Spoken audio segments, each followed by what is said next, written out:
pensa, pelo menos um grupo, né, tem buscado, tem se colocado na presença de Deus, e eu tenho certeza que as pessoas que estão buscando, elas não ficarão infrutíferas, e essa busca não será vã, ela terá resultado na sua vida, porque aquele que busca encontra, aquele que pede recebe. É uma promessa do Senhor Jesus, é aquele que bate, abrir-se-lhe a porta. Eu quero começar aqui esse momento do culto. Nós tivemos um momento da oração. Daqui a pouco eu vou estar pregando uma palavra que Deus colocou no meu coração sobre o fogo de Deus caindo sobre a igreja. Nós vamos pensar sobre isso daqui a pouquinho. Mas agora eu quero falar sobre uma estratégia que o diabo tem usado para enfraquecer a fé dos crentes. E isso está lá em Mateus 18, versículo 7, versículo 8, que diz assim, versículo 7 também: ai do mundo, por causa dos escândalos, porque é necessário que venham os escândalos, mas ai daquele homem por quem o escândalo vem. Portanto, se tua mão ou teu pé te escandalizar, corta-o e atira-o para longe de ti. Melhor é entrar na vida coxo ou aleijado, do que tendo duas mãos ou dois pés e ser lançado no fogo eterno. Irmãos, a Bíblia fala do fogo eterno, sim ou não? Fala do fogo eterno, irmãos? Fala que tem um lugar onde o fogo não apaga e o bicho não morre. Nós entendemos que é o inferno. Deus não criou o homem para ir para o inferno. Quando eu falo homem, eu falo homem e mulher. O homem vai para o inferno de enxerido. O homem vai para o inferno porque não quer consertar sua vida diante de Deus. Mas o inferno não foi criado para o homem. Uma das coisas, irmãos, que nós temos visto nesses últimos dias são escândalos. E o escândalo, o que é o escândalo? O escândalo é uma situação errada, é uma situação vergonhosa, que traz vergonha, que traz descrédito para aquele que o vivencia, ou que passa pela experiência do escândalo. E o escândalo, quando ele acontece, ele gera, muitas vezes no coração das pessoas, revolta, indignação, tristeza, incredulidade. Você fica feliz quando você vê um crente cair? Você fica feliz, irmão Kleber, quando vê um crente cair? Um pastor caiu, um crente caiu. Não dá para ficar feliz, né, irmãos? Mas o que nós mais temos visto nesses dias são crentes caindo diante do pecado. Uns caindo diante do pecado do sexo, outros caindo diante do pecado da corrupção financeira, outros caindo diante do mundanismo, das heresias. E eu vejo assim, irmãos, que o inimigo tem trabalhado isso para que a gente tenha uma dificuldade muito grande de evangelizar pessoas. Porque quando você vai falar de Jesus para alguém, e aquela pessoa está com um escândalo na cabeça, naquele momento, ao invés de ela ouvir a palavra que você está pregando, ao invés de ela ouvir de Jesus, ela se concentra no escândalo.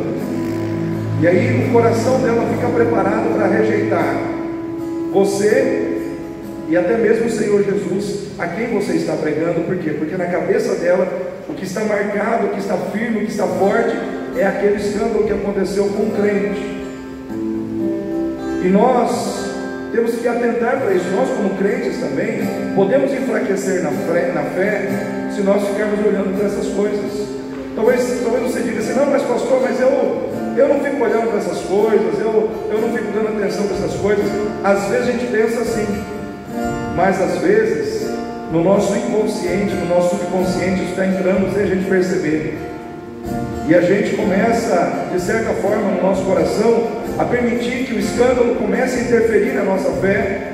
E de repente você já é aquela pessoa que não acredita mais na sua liderança como você acreditava antes.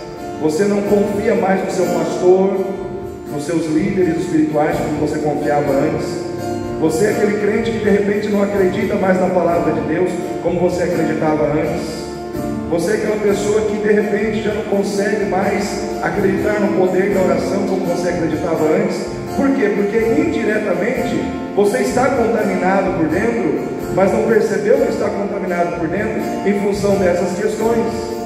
Porque a estratégia do diabo Preste atenção no que eu estou falando, irmãos. A estratégia do diabo não é só manchar a imagem daqueles que estão em evidência, daqueles que estão com o título de celebridade, daqueles que são famosos na mídia ou na televisão.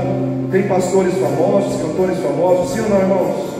A intenção do diabo não é só manchar e derrubar esses que estão em evidência.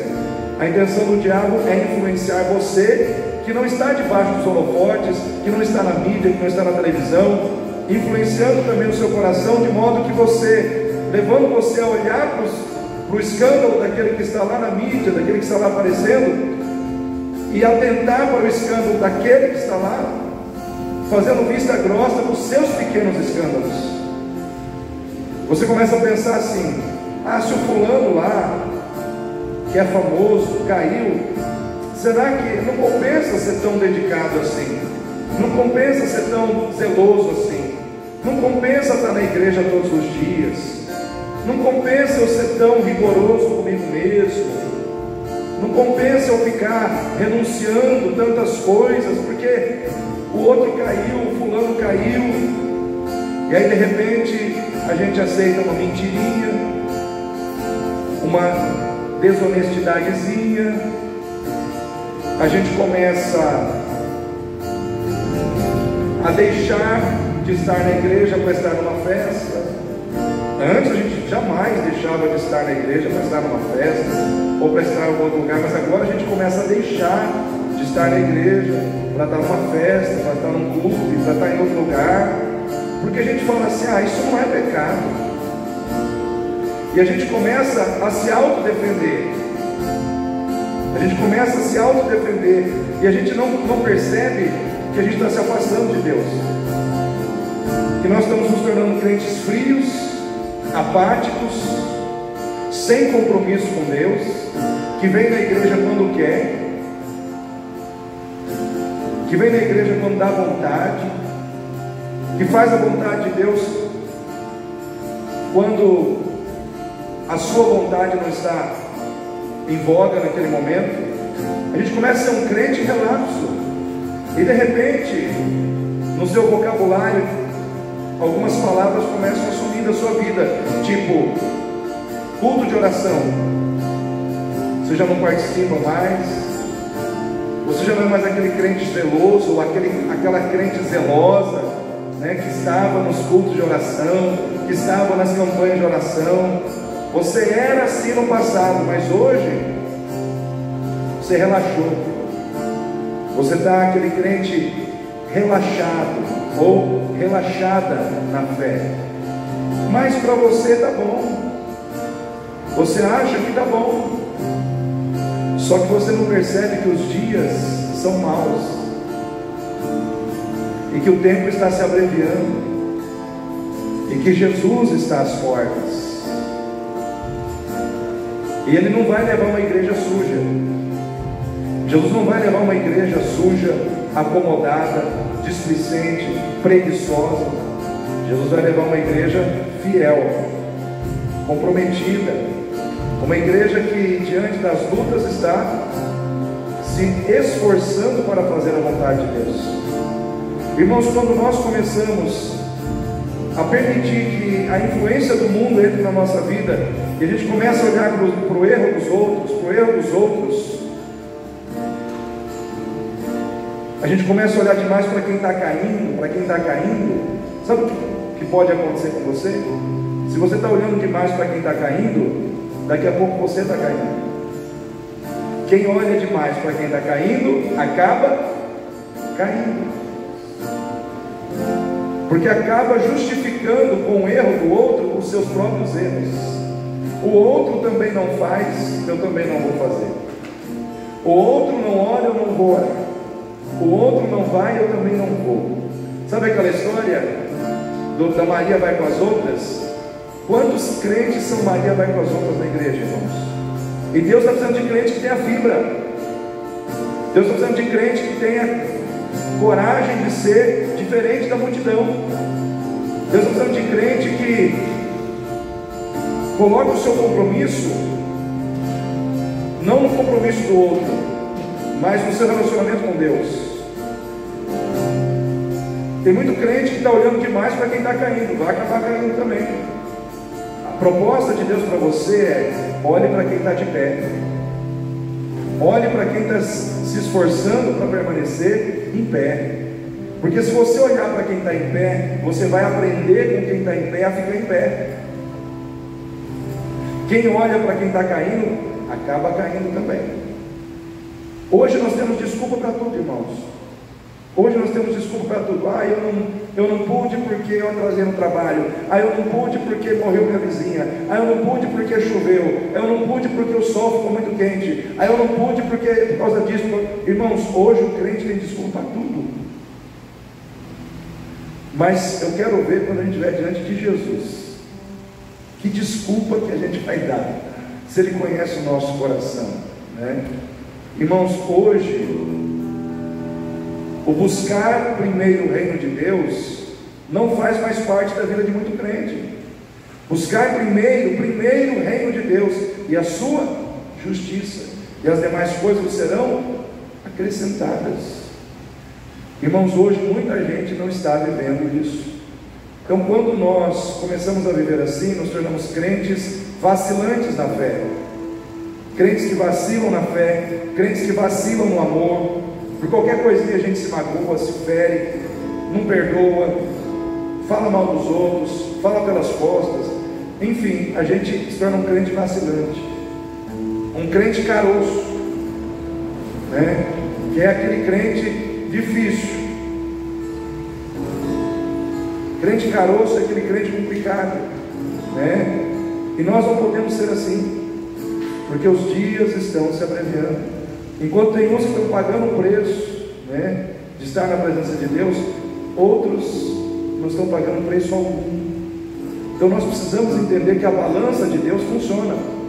A balança de Deus funciona. Deus sabe pesar as coisas, né, na nossa vida. E aí o que acontece? Quando eu começo a viver assim, eu não consigo encaixar as coisas de Deus na minha vida. Os irmãos já viram aquele jogo, aquele brinquedo de criança, onde tem o triângulo, o círculo, o quadrado, aí você tem que pegar a peça e encaixar. Quem já viu esse brinquedo? Tem como você encaixar o quadrado no lugar do triângulo?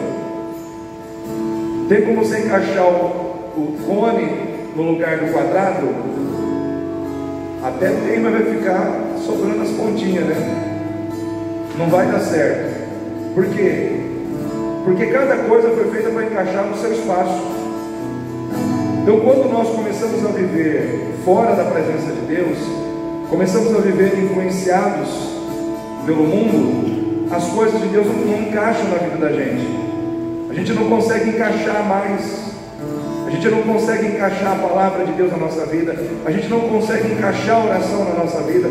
A gente não consegue encaixar as coisas de Deus. Por quê? Porque aquele espaço que era de Deus, outra coisa preencheu.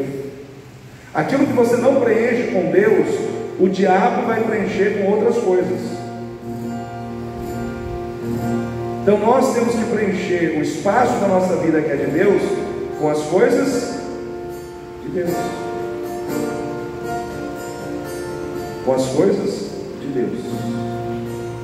Então, nesse momento, eu quero que você, igreja de Jesus, fique em pé para que nós possamos orar.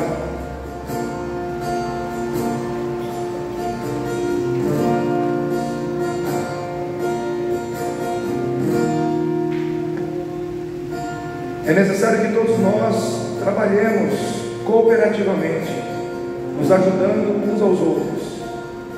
Irmãos, vou citar aqui, por exemplo, o irmão Kleber, que está aqui vindo para a igreja. Eles são lá do Tijuca, todos os dias, e vem à igreja. Quantos sabem onde fica o Tijuca aqui? Sabe onde o Hospital Rosa Petrociano? É lá. Ele vem todos os dias. Ele pagou o preço de jejuar pelos irmãos. O irmão jejuou essa semana toda, né?